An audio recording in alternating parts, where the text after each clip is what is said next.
मैं कालकेतु हूँ। रंगीनपुर का राजा कहाँ है? आज मैं उससे माया मुकुट छीन लूंगा।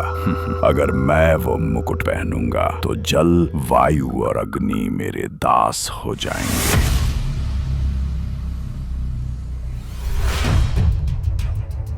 पिताजी! असुर रुको!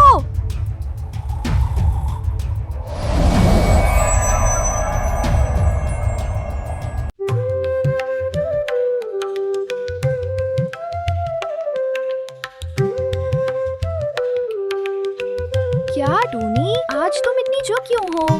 तुम्हारी चहचहाहट के बिना सुबह कितनी सूनी लगती है। और क्या कहूँ राजकुमारी, मेरा दिल रो रहा है। लगा है आसमान में काले बादल उमड़ रहे हैं।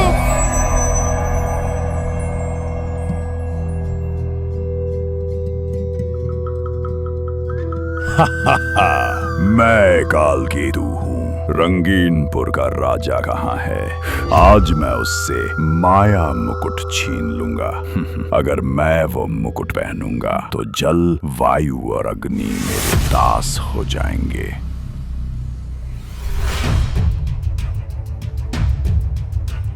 पिताजी! असुर रुको!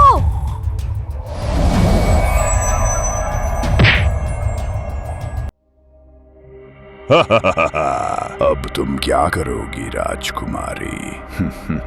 ये मुकुट अब मेरा है। पूरा राज्य अब मेरे नियंत्रण में है।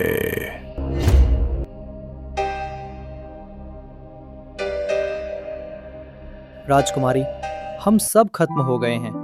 हमारे पास कालकेतु असुर से लड़ने की ताकत नहीं है। नहीं मंत्री जी, जब तक मेरे शरीर में प्राण है, रंगीनपुर हार नहीं मानेगा। मैं अपने पिता और अपना राज्य वापस लाऊंगा। मैं अग्नि द्वीप जाऊंगा। तुम सही कह रहे हो आलो, लेकिन रास्ता आसान नहीं है। अग्नि द्वीप का रास्ता छायाबन और नीलांबरी झील से होकर जाता है। वहाँ बहुत खतरे हैं। चाहे कितना भी खतरा आए टूनी, मैं तैयार हूँ। हमें रंगीनपुर को फिर से रंगीन बनाना है।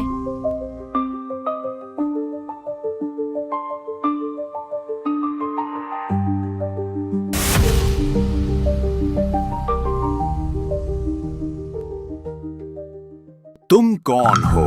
मेरी अनुमति के बिना छायाबन में घुसने की तुम्हारी हिम्मत कैसे हुई? ये शेरू बाघ है, छायाबन का रक्षक। इसका स्वभाव बहुत खराब है। हम दुश्मन नहीं हैं, दोस्त। मेरा नाम आलो है। मैं राक्षस कालकेतु से लड़ने जा रहा हूँ। हमें अग्नि द्वीप जाना है। राक्षस? हा! तुम्हारी जैसी लड़की राक्षस से लड़ेगी? पहले मुझसे लड़ो। मैं तुमसे नहीं लड़ना चाहता। मैं बस अपना राज्य बचाना चाहता हूँ। लड़ाई के दौरान आलो ने देखा कि शेरू के पैर में एक बड़ा कांटा उगाया था, जो उसे ठीक से खड़ा होने से रोक रहा था। रुको, तुम्हारा पैर घायल है। शेरू हैरान हो जाता है। आलो धीरे धीरे आगे बढ़ता है। शेरू के पैर से कांटा निकालता है, अपनी पट्टी फाड़कर घाव पर बांध देता है। तुमने मेरी मदद की। इससे पहले कोई मेरे पास नहीं आया। अगर साहस दोस्ती की पहली सीढ़ी है, तो दया उसकी सीढ़ी है।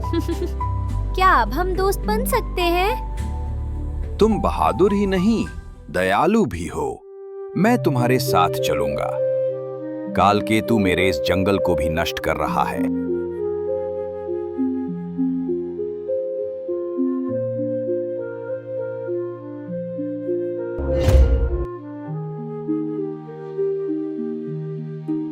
इस झील को पार करना असंभव है। जल परियां इसकी गहराई में रहती हैं। वे किसी को भी अपने क्षेत्र से होकर नहीं जाने देती। लेकिन हमें जाना ही होगा। मोती अप्सरा की मदद के बिना हम असुर की कमजोरी नहीं जान पाएंगे। मैं मुक्ता से बात करूंगी। अगर मेरा मन साफ है तो कोई डर नहीं है।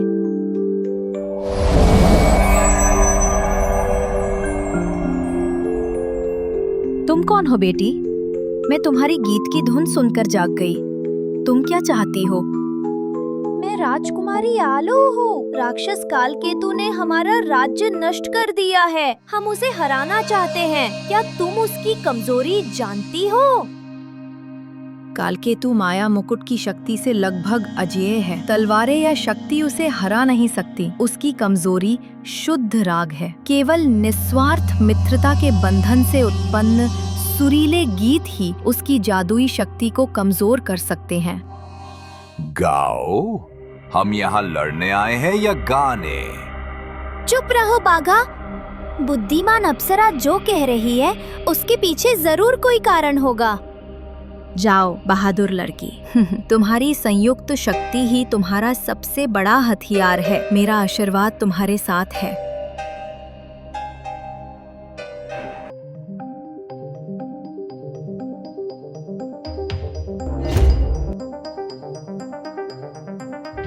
मैं उनसे निपट रहा हूँ, तुम अंदर जाओ।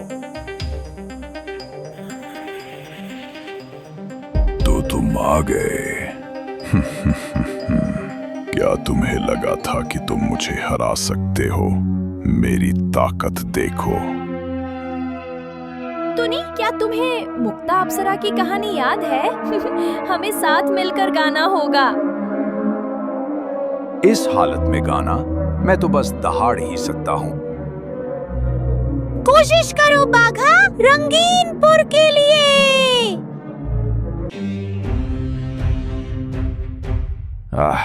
क्या हो रहा है? मेरी शक्ति क्यों कम हो रही है? ये अजीब गाना बंद करो। राक्षस, तुम्हें अपने पापों की सजा जरूर मिलेगी।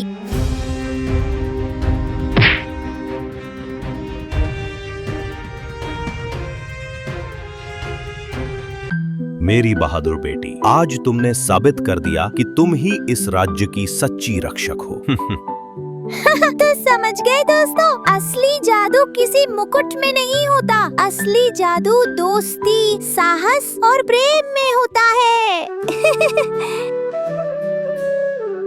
नैतिक शिक्षा। असली शक्ति तलवारों या जादू में नहीं, बल्कि साहस, निस्वार्थ मित्रता और प्रेम में होती है।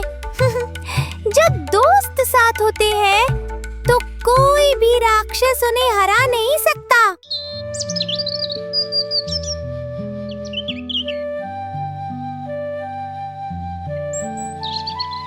राजकुमारी मीरा बगीचे में अकेली टहल रही है।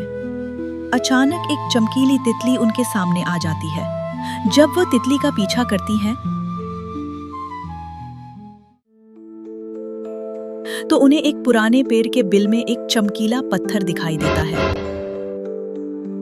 वाह, कितना सुंदर! आज मैंने पहली बार ऐसा पत्थर देखा है। पत्थर बहुत सुंदर लग रहा है।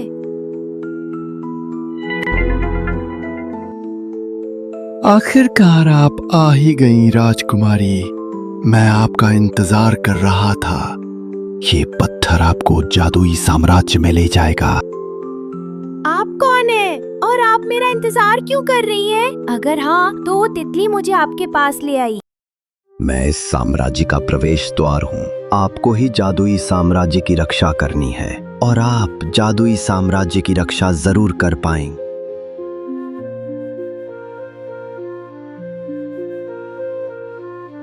जैसे ही ये सब खत्म हुआ, चारों ओर एक जादुई रोशनी चमक उठी और मीरा ने खुद को एक नए साम्राज्य में पाया। ये राज्य रंग बिरंगे फूलों, बोलने वाले पक्षियों और उड़ने वाली मछलियों के भंडार से घिरा हुआ था। राजकुमारी मीरा ये देखकर हैरान रह गईं कि वहाँ क्या था। थे राजकुमारी, मैं इस राज्य की कथावाचक हूँ। जब मैंने सुना कि तुम आ रही हो तो मैं आई। तुम्हें देखकर बहुत अच्छा लगा। कथावाचक, ये राज्य अब खतरे में है। दुष्ट जादूगर कल के राज्य का सारा जादू चुराना चाहता है और वो राज्य को नष्ट करना चाहता है। तुम हमारी मदद करो। सूर्य रत्न इस राज्य के सारे जादू का स्रोत। काल सूर्य रत्न चुराने आया है। हमें काल से बचना होगा। केवल तुम ही हमारे राज्य को बचा सकती हो। मैं तैयार हूँ। मुझे रास्ता दिखाओ, मैं देखती हूँ कि क्या किया जा सकता है। मीरा परी रानी इलियाना और कथावाचक तियार द्वारा दिखाए गए रास्ते पर जादूगर की गुफा पहुंचती है। गुफा का प्रवेश द्वार एक अजीब सी रोशनी से घिरा है। मीरा सावधानी से अंदर जाती है। काल मंत्र पढ़ रहा है और उसके बगल में उसका सहायक कदम्ब खड़ा है। प्रभु सूर्यमणि हमारे हाथ में है, अब कोई डर नहीं, अब हम सब कुछ हथिया सकते हैं। आज सूर्यमणि मेरी होगी, इस दुनिया का सारा जादू मेरे हाथ में होगा। अब तक की सारी मुश्किलें धीरे धीरे पूरी होने वाली है।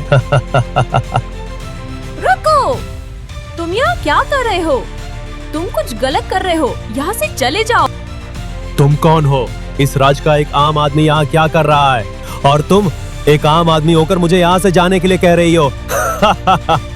इस राज्य की राजकुमारी हो मीरा, मैं तुम्हें सूर्य रत्न चुराने नहीं दूंगी और तुम इस राज्य को नष्ट नहीं कर पाओगी। क्या तुम मुझे अकेले रोक सकती हो? तुम मुझसे कभी नहीं लड़ पाओगी। कदम्ब, उसे पकड़ लो। कदम मीरा पर हमला करने के लिए आगे आता है। तभी परी रानी अपनी जादुई शक्ति से कदम को रोक लेती है। परी रानी इलियाना अपनी जादुई छड़ी से काल पर प्रकाश का एक गोला फेंकती है, लेकिन काल उसे रोक लेता है। मेरे पास जादुई राज्य का असली खजाना है, तुम उसकी शक्ति को हरा नहीं सकती। मीरा के पत्थर से एक तेज रोशनी निकलती है, जो काल के काले जादू की शक्ति को कमजोर कर देती है। नहीं, ऐसा नहीं हो सकता। काल भागने की कोशिश करता है, लेकिन वो और उसका सहायक कदम्ब मीरा के पत्थर की रोशनी में खो जाते हैं। सूर्यमणि अपने मूल स्थान पर लौट आती है।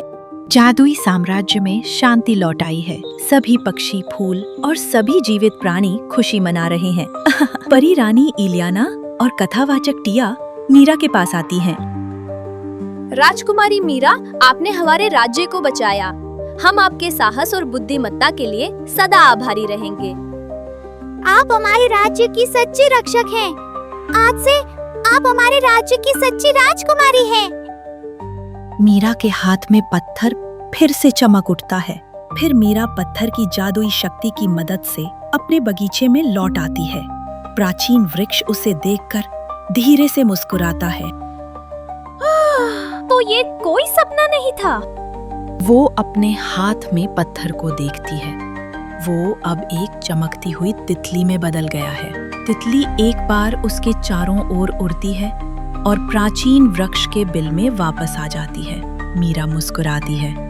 वो जानती है कि अब उसके और जादुई साम्राज्य के बीच एक अदृश्य बंधन बन गया है। राजा सूर्य सभा कक्ष में बैठे हैं। राजकुमारी के लौटने की खबर चारों ओर फैल गई। जब राजा को ये खबर मिली तो राजा ने कहा, ये किताब बिल्कुल मेरी मीरा लौट आई है। मुझे लगा था कि मैं उसे हमेशा के लिए खो चुका हूँ। मैंने बहुत कष्ट सहे, लेकिन आज मैं बहुत खुश हूँ। मेरी राजकुमारी कहाँ है? बिल्कुल उस तितली जैसी है। मीरा राजसभा कक्ष में प्रवेश करती है। उसके चेहरे पर एक अजीब सा आत्मविश्वास है। सब उसे देख रहे हैं। मीरा अपने पिता से कहती है, पिताजी, अब मैं सिर्फ आपकी बेटी ही नहीं, जादुई साम्राज्य की रक्षक भी हूँ। मीरा, तुम क्या कह रहे हो? ये कैसे हो सकता है? मुझे जादुई साम्राज्य के बारे में कुछ भी समझ नहीं आ रहा। मैं जादुई साम्राज्य गई थी। मैंने वहाँ सूर्यमणि को दुष्ट जादूगर से बचाया था और उसके बाद वहाँ सभी ने मुझे राजकुमारी के रूप में प्राथमिकता दी। राजा सूर्य और अन्य दरबारियों ने आश्चर्य से मीरा की बात सुनी। मीरा ने उसे अपने हाथ में चमकीला पत्थर दिखाया। पता, यही वो पत्थर है जो उस यात्रा का प्रमाण है।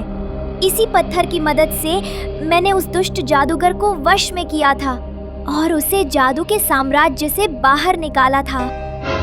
मेरी बेटी, तुम सचमुच एक राजकुमारी हो। अब तुमने दूसरों की मदद करना सीख लिया है और मैं यही चाहता था कि तुम हमेशा दूसरों की मदद करो। फिर राजकुमार की बातें सुनकर वहाँ सभी बहुत खुश होते हैं और इसी तरह दिन बिताते हैं। मीरा उस पत्थर की मदद से जादू के साम्राज्य में लौटती है। इस बार उसका उद्देश्य जादू के साम्राज्य के बारे में और जानना है। वो एक फव्वारे के पास पहुंचती है। अप्सरा नीरू फव्वारे से बाहर आती है। राजकुमारी, आपको देखकर अच्छा लगा। आपने इस राज्य को बचाया। मुझे बहुत खुशी है कि आप लंबे समय के बाद राज्य में आई। धन्यवाद नीरू। क्या मैं जान सकती हूँ कि जादुई राज्य का गहरा रहस्य क्या है? जादुई राज्य का गहरा रहस्य सूर्यमणि में छिपा है, लेकिन वह सूर्यमणि पूरी तरह से सुरक्षित नहीं है। इसका क्या अर्थ है? मुझे पूरी तरह से समझाओ। मैं वो रहस्य जानना चाहती हूँ जिसकी वजह से मैं फिर से राज्य में आई हूँ। अगर किसी तरह काल सूर्यमणि इसे फिर से चुराने आए तो हमें उसे रोकने के लिए और भी शक्तिशाली जादू की जरूरत होगी। यह जादुई राज्य का शुद्ध जल है। यह तुम्हारे पत्थर की शक्ति बढ़ा देगा। तुम यह पानी पी लो, तभी आपके पास मौजूद पत्थर की शक्ति बढ़ेगी। मीरा, परी रानी इलियाना और अप्सरा नीरू एक विशाल फव्वारे के सामने खड़ी हैं। ये फव्वारा सूर्य रत्न का स्रोत है। राजकुमारी मीरा, आपने सूर्य रत्न की रक्षा की है, लेकिन यह सूर्य रत्न तब तक पूरी तरह सुरक्षित नहीं है जब तक आप इससे अपना हृदय नहीं जोड़ लेती।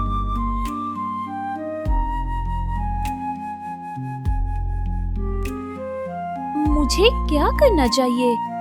मैं इस जादुई साम्राज्य की रक्षा के लिए कुछ भी करने को तैयार हूँ। बस मुझे बताइए कि अब मुझे क्या करना चाहिए। आपको अपना पत्थर इस फव्वारे में रखना होगा। इस तरह आपके हृदय की शक्ति का एक अंश सूर्य रत्न की हमेशा के लिए रक्षा करेगा। अब उस बड़े पत्थर के रास्ते से एक छोटा पत्थर ले लो और अब से वो छोमीरा बहादुरी से अपना पत्थर फव्वारे में रख देती है। पत्थर तुरंत फव्वारे के पानी में मिल जाता है और एक विशाल चमकदार प्रकाश पूरे साम्राज्य को रोशन कर देता है। जो पत्थर तुम्हारे हाथ में होगा, तुम इस राज्य का हिस्सा हो। अब आपकी शक्ति से सूर्य रत्न हमेशा के लिए सुरक्षित है। कोई भी बुरी शक्ति इसे छू नहीं सकती। अब तुम हमारी असली रक्षक हो राजकुमारी मीरा। तुम हमारे राज्य की रानी भी हो। हम सब अपने राज्य में तुम्हारे लिए बहुत खुश हैं। हमारा राज्य आज सुरक्षित है क्योंकि तुम यहाँ हो। मैं तुम्हारी दोस्त तुइया हूँ। मैं हमेशा तुम्हारे साथ हूँ।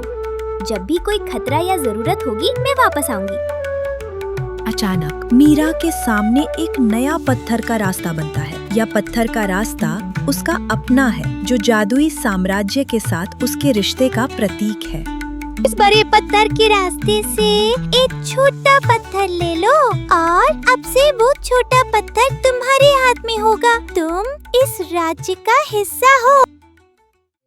मीरा उस नए पत्थर को हाथ में लेकर अपने बगीचे में लौट आती है। वहाँ वो पुराना पेड़ शांति से खड़ा है। मीरा के हाथ में वो पत्थर अब उसके हृदय की शक्ति का प्रतीक है। तो तुम फिर से लौट आए हो। मुझे पता था कि तुम उस जादुई राजकुमारी की रक्षा कर पाओगे, और मेरी बात सच हुई। मेरा जीवन अब पहले जैसा नहीं रहा। अब मेरे 2 राज्य हैं, 2 परिवार हैं। अब से रात में मैं सिर्फ इसी राज्य की देखभाल नहीं करूंगी। राजकुमारी, तुम्हारी बात सुनकर बहुत अच्छा लगा। हर राज्य को तुम्हारी जैसी बहादुर राजकुमारी की जरूरत होती है ताकि राज्य सुरक्षित रहे।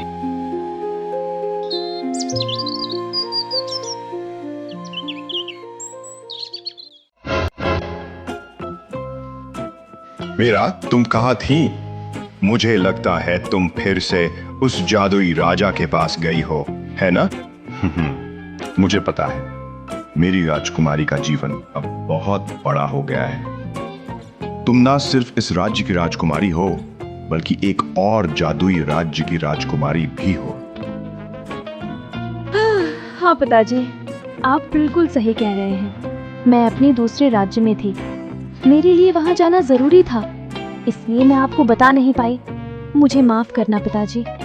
राजकुमारी अपने पिता की बातें सुनकर बहुत खुश हुई। राजकुमार के चेहरे पर एक विजयी मुस्कान आ गई। वो जानती है कि उसकी जिम्मेदारियां बढ़ गई हैं, लेकिन वो इसके लिए तैयार है। इस तरह राजकुमारी का दिन खूबसूरती से बीतने लगा। राजकुमारी मीरा महल के विशाल पुस्तकालय में बैठी है। अब वह जादुई साम्राज्य के जादू और अपनी पत्थर की शक्ति के बारे में और जानना चाहती है। उसे एक पुरानी किताब मिलती है जिसके पन्ने पर एक तितली की तस्वीर है।